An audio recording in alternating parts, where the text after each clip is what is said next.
Earth Angels! Kamusta? Welcome back to Pinay Angel Tarot. This reading is a love message for no specific sign. This is for anyone, kahit ano man ang zodiac sign mo. Tingnan natin ang energies mo connected sa love. Ready ko lang yung mga cards. Kamusta na kayo, guys? Comment present para alam kong nanonood kayo. So, nag-solar eclipse po nitong April 8. And syempre, apektado yung mga love life ng mga tao.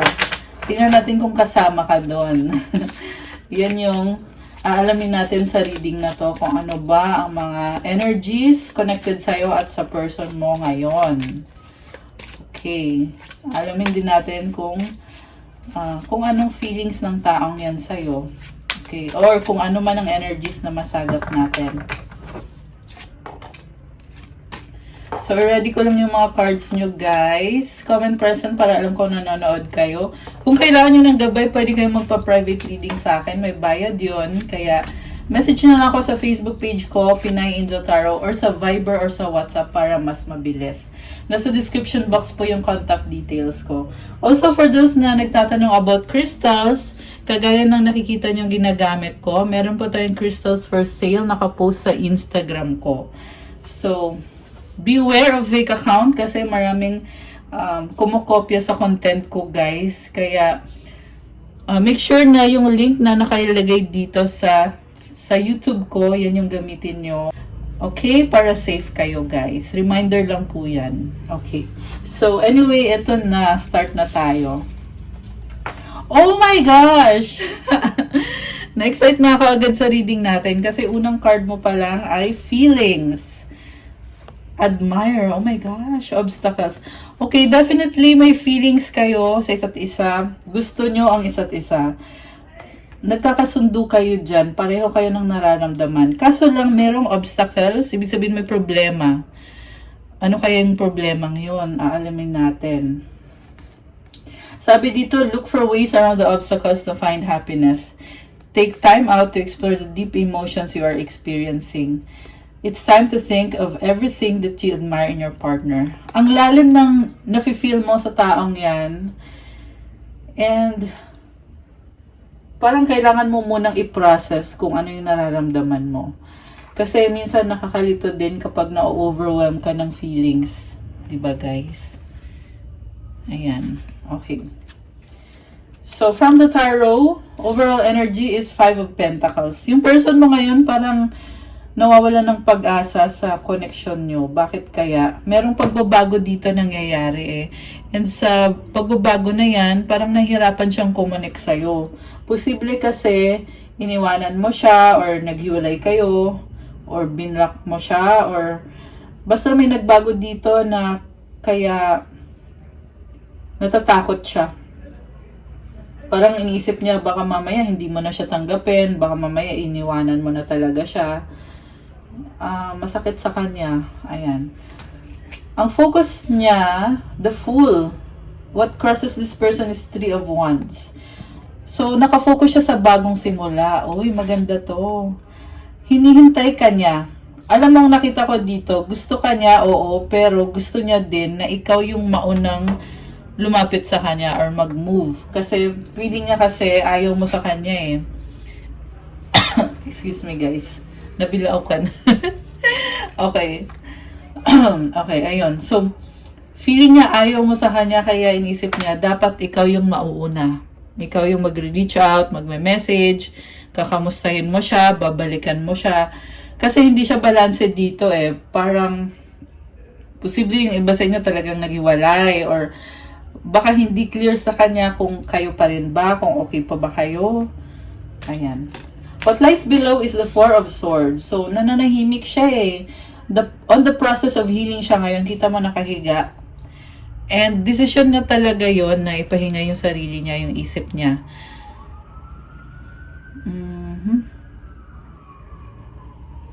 Okay, what lies above, mamaya i-clarify pa natin yan. Mamaya, yun, mamaya. 8 of Swords, hindi siya makagalaw. Bakit kaya? Natatakot to eh. Parang inisip niya dahil nga sa problem, hindi siya dapat gumalaw or may sarili din kasi siyang sistema.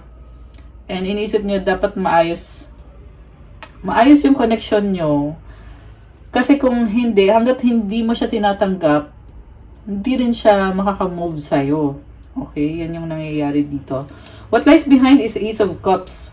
Okay, so nag-offer daw siya sa'yo dati. Ngayon gusto niya magsimula kayo ulit.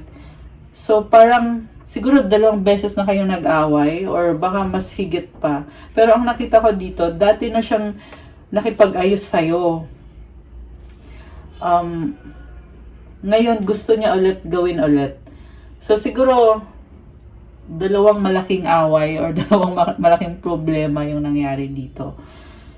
Mukhang tinanggap mo naman siya dati, pero ngayon iisip niya, tatanggapin mo pa kaya ako this time, baka nag-iba ka na, nagbago ka na, baka ngayon hindi mo na talaga ako matanggap. Nakita ko dito nag-a-adjust siya sa'yo. May nakita kong angel number 606. So, nakikisama siya sa'yo. Okay, yan yung nakikita ko dito. Tinatry niyang mag-adjust kung ano ba yung gusto mo. Parang na-feel ko dito gusto niya ibigay sa'yo kung ano yung sa tingin niya na makakapagpa-happy sa'yo. What lies before is the Wheel of Fortune. So, gusto niya talaga na magbago yung sitwasyon ninyo for the better. Merong number 10, this is number of completion. Wheel of Fortune. Kumbaga, umikot kasi yung gulong ng kapalaran, 'di ba? Kaya, alam mo, nakita ko dito, talagang nag-hope siya na magiging okay kayo. Supportive energy is the Justice card.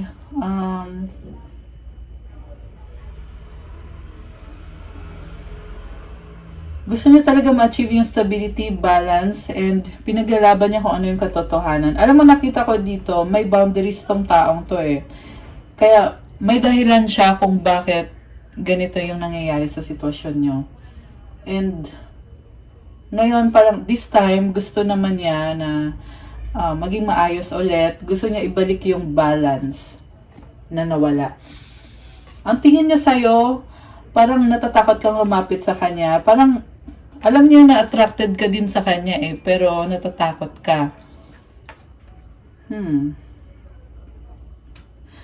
Parang feeling niya, inobserbahan mo siya. Sinustok mo siya, gusto mo siya, ganon. Mutual energies is 6 of Wands. Oh, wow. So again, ito na nga, parang nafe-feel naman pala niya sa'yo na tinatry mo din na mag-adjust sa kanya, na magkaayos kayong dalawa. Alam niyo, pero nagsa-struggle talaga eh, no? Kahit tinatry niyo pareho. Kasi nga, merong problem dito eh, na yun yung kinakapitan niya eh, na dahil sa problem, pakiramdam niya, wala siyang karapatan hanggat hindi pa naayos yung problem. So, the outcome is 4 of Cups. Nakita ko dito, gusto niya talaga yung very clear yung status ninyong dalawa. Parang gusto niya i-define yung relationship. Kasi 4 of Cups, hindi siya masaya sa nangyayari ngayon. Ayaw niya yung parang hindi clear kung mahal mo ba siya or kung ano ba talagang decision mo. Uy, sorry. Okay. So, tanggalin na nga natin. Tumalon yung cards. Ang lakas, no? Tanggalin natin yung nalaglag. 9 of Swords, 4 of Pentacles, King of Cups. Overthinking siya, nagtitiis. Natatakot to eh. Pero hindi ka maalis sa isip niya. Ayan. Mahal ka ng taong to. Yung nga lang, ang ugali kasi niya, very emotional siya eh. Tahimik lang siya, hindi siya nagrereklamo kahit nalulungkot siya or nag-overthink siya. Grabe oh, may nakita ko parang lumuluha. Parang teary-eyed. Okay. And then yung isang card is, layo, diba? So, the High Priestess. Oh my gosh. Masikreto tong taong to. Yung pag-overthink niya, sikreto lang niya na palagi kang nasa isip niya. Ayan. Ngayon, hindi na sikreto kasi sinabi ko na, alam mo na. Ayan, hindi na sikreto. Hindi, pero guys, sa nakikita ko maganda yung intention niya eh. Kaso lang, mukhang siya din yung kumukontra. Parang, Pero malay mo naman, kasi gusto naman niya talaga na maging okay kayo. Kaya ko sinasabi na kumukontra kasi dahil sa pag-overthink niya, kaya din hindi kayo okay. So, I feel like kailangan niya munang ayusin yung sarili niya para ma-manifest niya kung ano yung gusto niyang mangyari sa inyo. Natatakot din siya kasi ito nakaganyan to kanina nung nalaglag tong card na to. So, tinatry niya magplano para sa inyo, pero nahihirapan siya for some reason. Okay, i-clarify natin. Bakit nahihirapan si person mo? 7 of Wands, 3 of Pentacles. Setting boundaries. Medyo ma-pride siya. Okay? So, yun yung dahilan kung bakit siya nahihirapan. Umiiral yung pride.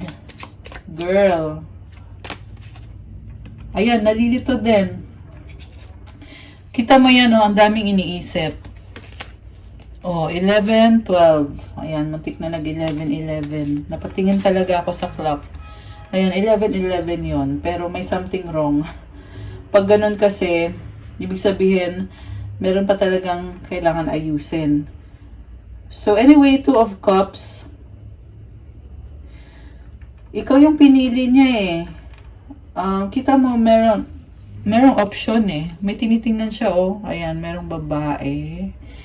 Ibig sabihin, parang kinukumpara ka niya. Kung ikaw yung pipiliin ko, ganito yung mangyayari. Kung hindi kita pipiliin, ganito naman yung mangyayari ngayon. Tsaka mukhang merong ibang priority din tong person na to. May mga toxic din na pumapasok sa isip niya na hindi maganda. Pero, ikaw naman yung pinili Ayan 2 of Cups. Ikaw talaga. Ayan. Oh my gosh. Ma-pride talaga to, guys. May sarili talaga siyang sistema 3 of Cups and the Page of Cups. So, nakita ko ngayon dito, merong friendship sa inyo. Kaya parang, posibleng may mag-message sa'yo na, kumusta ka, ganito, ganyan. Yung parang wala lang.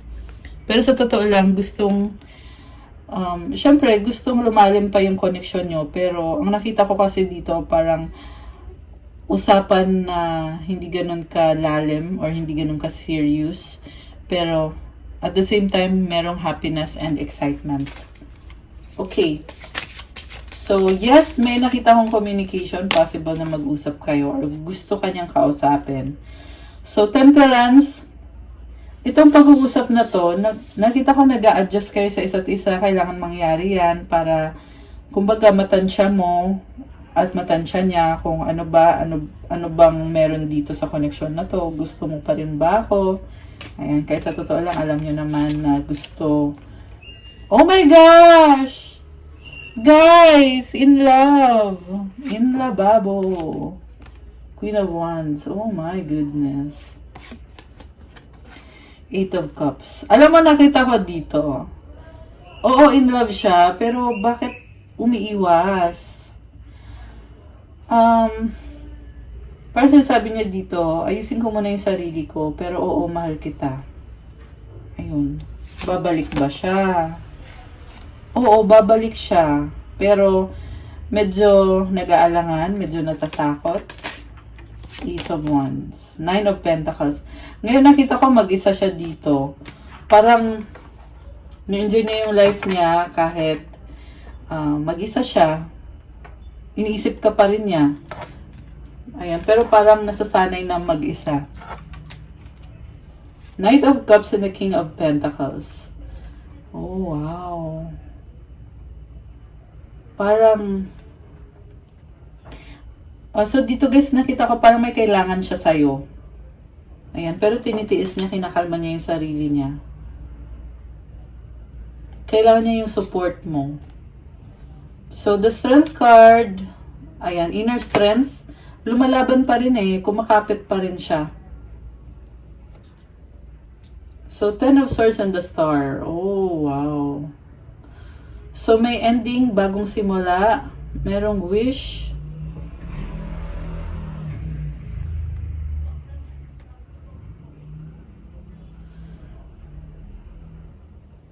Alam mo, nakikita ko dito, tinatry niya ayusin yung sarili niya kasi gusto niya ng bagong simula at ng pagbabago. Ang daming tao, oh. Ayan.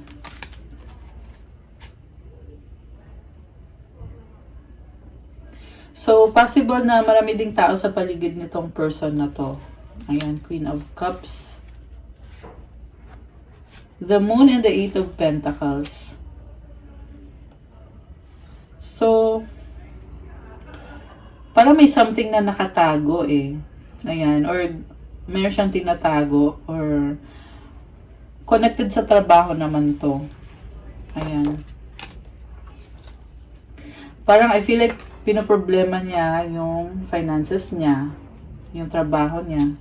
So, Queen of Cups, King of Swords, Seven of Pentacles. So, merong love. Okay, I feel like ikaw to, mahal mo siya, and mukhang meron kang struggle sa work mo na pinag-aaralan mo. Siguro nagsastruggle ka, feeling mo ngayon, yung work mo, kailangan mong magtrabaho super, ang dami mong kailangan gawin para sa trabaho mo. Ayan, nagsastruggle ka. Tower. Ayan. So, itong tower kasi moving out of your comfort zone. So, siguro, nagsastruggle ka sa work mo, nagtatry ka mag-focus. Ayan, nahihirapan ka siguro mag-focus ngayon sa work. So, the devil, judgment. Oh my gosh. The emperor. Grabe to, oh.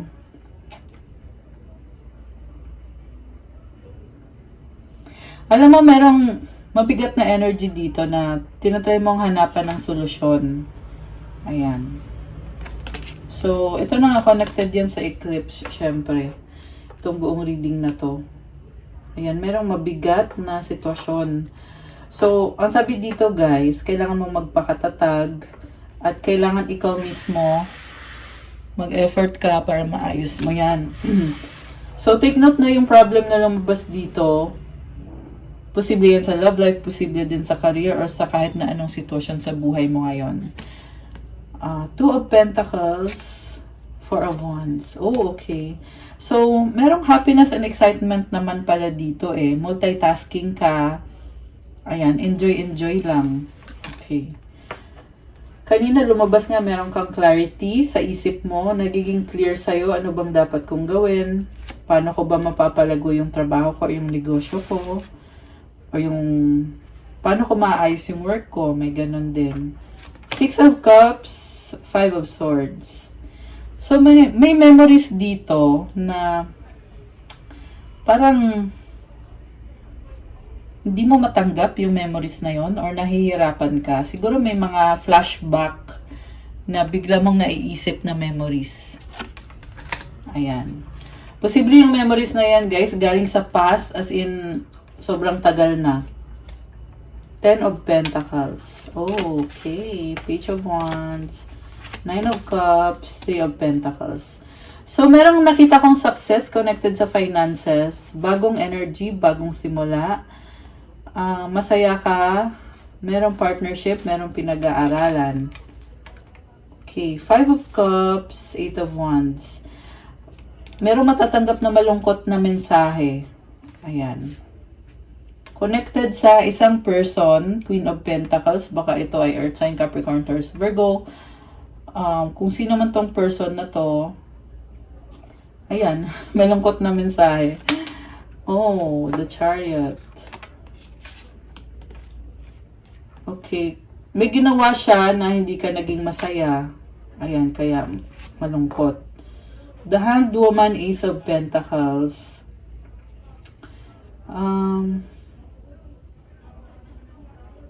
So, meron kang pinag-iisipan dito connected sa bagong simula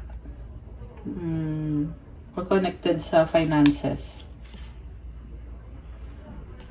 Ayan, merong fear, merong pagdadalawang isip. Three of Swords and the Two of Swords. Okay. The Magician. Okay, anong outcome dito? Kunin natin yung outcome. Gusto ko kasing ubusin yung tarot cards eh. For the purpose of this reading. Six of Swords moving towards calmer waters. Buti naman. Mukhang maganda yung outcome. Waiting. Oh, may nakita ko magta-travel. Wow! The Universe. Ten of Wands. Oh my gosh. Posible biglaan tong travel na to. Ayan. Take note na nasa Aries season tayo as of the recording of this video. Marami talaga ay gusto mag-travel, may calling para mag-travel. So, okay. Page of Pentacles. Page of Swords. Parang nire-ready mo yung sarili mo. Knight of Pentacles. Okay. Meron kang iiwanan pag umalis ka or nag-travel ka. Ayan. Posible din na siya yun, yung magta-travel. Ace of Swords and the Lovers. Malaking desisyon to, yung tatalikuran mo, yung magta-travel. Kasi pag umalis ka, meron kang tatalikuran. Meron kang pipiliin.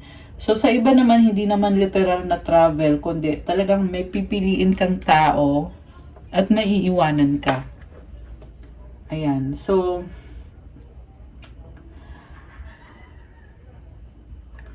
ayan. Clarify pa ba natin kung sino yung pipiliin?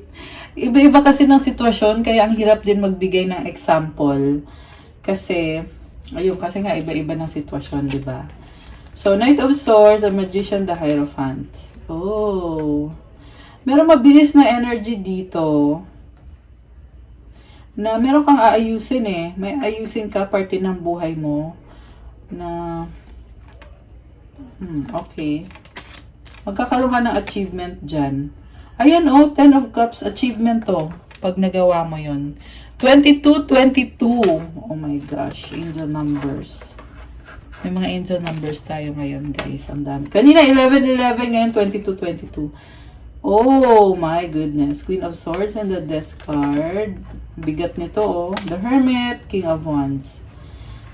So, may nakita ko dito na person na parang sobrang down, no? Nada-down, sobra. Pero lumalaban pa rin. Posibleng ikaw to. Posibleng ito yung person mo. Or any person na nasa buhay mo ngayon. Alam mo, ang bigat ng pinagdadaanan niya. Medyo malungkot. Oo. Pero sa huli, lumalaban pa rin. Ang nakita ko dito, may may ending and new beginning. Meron kang matututunan dito sa mga nangyaring to. Kung ikaw to ha, meron kang matututunan. At ang advice sa'yo is, laban lang. Kasi si King of Wands, hindi yan sumusuko eh. Kahit masunog pa siya ng ilang ulit, babangon at babangon yan. Ganun kasi yung ugali ni King of Wands. Kasi itong pangyayaring to, hindi naman yan basta-basta. Pero, nakatayo pa rin siya, lumalaban pa rin siya. Ayan. Okay, anong mensahe ang gustong sabihin ng person mo sa'yo ngayon? Comment nga pala yung mga nag-resonate dyan ha. Comment kayo guys.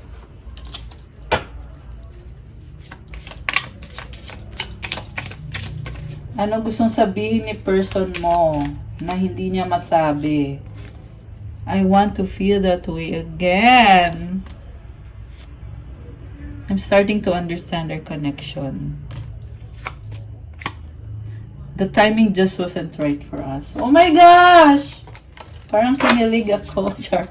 Oh my gosh, guys! Sobra kang mahal. I love you unconditionally. Ayan, no, the timing just wasn't right for us. I love you unconditionally. I replay our conversations over and over. Oh my gosh! I remember every detail of that day. I want to tell you how I feel. O, diba? I feel, even though we're apart, alam mo, ramdam ko siya. Sobrang in love sa'yo. Sobrang kang mahal, grabe. I left when I saw you with someone. Nagsiselos ata. Bakit? May ganon. Parang meron siyang iniisip na may iba ka, or may iba kang gusto, or merong someone sa buhay mo. Ayan. It was my fault but I blamed you. Okay, any other message? I wish I could share my good news with you. Iniisip ka talaga, sobra. Okay, anong mensahe galing sa universe para sa ating viewers? Viewers. Mensahe from the universe. Tingnan natin. Kasi medyo matindi naman yung pinagdadaanan mo, kaya kailangan natin ng gabay galing kay universe. Ano po ang mensahe sa ating viewers? Ayan, 3 ha. Ganun ka ka-special. Charot. Okay. My energy creates my reality. What I focus on is what I will manifest. Ayan guys, tandaan nyo yan. Kung ano yung energy mo, yan din yung nagiging reality mo or yung buhay mo. Kaya, mag-focus ka dun sa gusto mong ma-achieve at ma-attract sa buhay mo. Kasi mangyayari talaga yan. Magmamanifest talaga yan. Ayan. 26. Oh my gosh. Angel numbers. I love it. Okay. I recognize that I have chosen fear and I choose again. I choose love. Okay. Ito yung mabigat na nakita ko dito na pinipili mong lumaban. 'Di ba kahit dumating ka talaga sa point na sobrang na-down ka, pero sa huli, pinili mo pa rin yung pag-ibig. Pinili mo yung positivity. Which is, at least naman, lumaban ka. Kaya nakayanan mo. 'Di ba? Kaya laban lang guys. Kasi malalampasan mo naman talaga Makakayanan mo naman talaga Ayan. I love it. And the last one, hope is the conduit for miracles. Kapag merong pag-asa, merong miracles. Sa totoo lang guys, as human beings, maraming dumadating na miracles sa buhay natin. Aminin mo man o hindi. Pero count your blessings kasi marami pang dadating. Ayan, so dapat palagi kang may pag-asa. Dapat laging positive yung tingin mo sa situation mo. Kasi pag ginawa mo yon, magiging conduit yan. Anong kahulugan ng conduit? Alam nyo ba? Joke lang. Hindi, conduit means, yan yung kumukonect sa'yo. Diba? Kumbaga sa kuryente pa, yan yung kable. Diba? Na pag meron yung cable na yan, yung kable na yan, makakadaloy yung miracles. So, kapag merong hope, makakapasok yung miracles. So, always have hope. Ayan. Okay guys, that's what I have for you for our love message for tonight. Thank you so much for watching. I-like nyo na itong video na to. Ayan, make sure na mag-like kayo ha. Maraming sa inyo, alam ko, nanonood. Nakakalimutan mag-like. Ayan, kaya i-click nyo na ngayon at maraming salamat. Thank you din nga pala sa 126k subscribers. Thank you guys sa pag-subscribe nyo at sa patuloy na panonood dito sa aking YouTube channel. Ayan, comment kayo guys kung ano gusto nyo i-comment dyan. Tsaka pag nagko-comment kayo, nasasagap din natin yan sa mga readings natin Kung kailangan nyo naman ng gabay, message me sa Facebook page ko, Pinay Angel Tarot. Ilalagay ko dito yung legit na Facebook account ko, pati yung Viber at yung WhatsApp ko para mas mabilis. Ayan, dyan sa Viber tsaka sa WhatsApp. And also yung Instagram ko para sa mga nagtatanong about crystals. Ayan, gusto ko nga palang ikwento sa inyo. Nung nalaman ko kasi na maraming fake account na kumakalat sa Facebook tsaka sa Instagram. Dati pa may mga fake account na talagang gumagaya sa akin. Kasi bet na bet nila yung mga content ko. Pero ngayong taon na to, ang dami-dami. Tapos, may mga nag-PPM na sa akin na mga subscribers tsaka followers na nag-offer nga daw sa kanila yung fake account na yon, na pinagbabayad sila, hinihingan sila ng pera. Tapos, nung nakita ko yung page ng fake account na yon, kinopya lahat ng content ko sa Instagram, which is dugo, pawis, at luha ang binuhos ko para sa content na yon. Not to exaggerate, pero just saying, kasi totoo naman pinaghirapan ko kasi yung mga content, lalo na yung sa mga crystals. So, nung nakita ko na kinopya nila lahat, syempre nalungkot ako. Medyo parang na, alam mo yun, parang nailang na ako mag-post kasi iniisip ko, bawat post ko, kinokopya, ninanakaw. So parang iniisip ko, ayoko nang mag-post, ayoko nang gumawa ng content. Na-realize ko din na ganun pala yung pakiramdam na merong gumagaya sa'yo, merong nagnanakaw ng content mo. Hindi siya maganda. Pero anyway, ayun, medyo ngayon, tinatanggap ko na yung nangyari and nag-post na ulit ako ng bagong content dun sa Instagram ko tsaka yung dito sa YouTube patuloy pa rin. Kasi kailangan nyo yun eh. Para talaga sa mga viewers yun tsaka sa mga nagpa-follow tsaka para sa mga gustong magkaroon din ng crystals kagaya ko.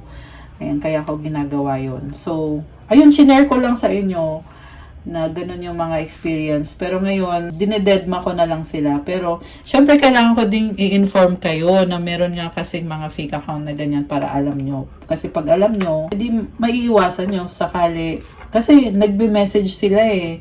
Kunyari, nakita ka niya na follower kita sa Facebook or sa Instagram. I-message ka niya, sasabihin niya sa'yo, gusto mo ba ng ganito? Gusto mo bang magpa-reading? Sendan mo ko ng ganito, ganyan. Ganun yung ginagawa nila. Which is, hindi ko gagawin yun. Kasi usually, kayo naman yung nagme-message sa akin. Kasi wala akong panahon. Kasi ang dami na nga nagme-message sa akin. So, wala na talaga akong panahon na ako pa yung mag-message sa inyo. Tsaka, ayoko naman storbohin kayo na magme-message talaga ng ganun. Siyempre, kung sino lang yung may calling na magpa-reading, yun lang din yung sasagutin ko. So, ganun yun guys. At least alam nyo na. So, ayan, ang haba na ng kwento ko. Anyway, yun na yun for tonight. Thank you again. Thank you sa panonood at sa pagstay kahit na ang dami ko ng kwento. I hope nagustuhan nyo ang reading. I'll see you again soon. Have a good day. God bless. Stay safe. Ayan, thank you. And good night, everyone. I hope naging okay naman kayo kahit yun na nga nangyari yung solar eclipse, which is nakita naman natin dito kung ano yung mga nangyari. Tsaka, meron pang Mercury retrograde ngayon hanggang April 25th.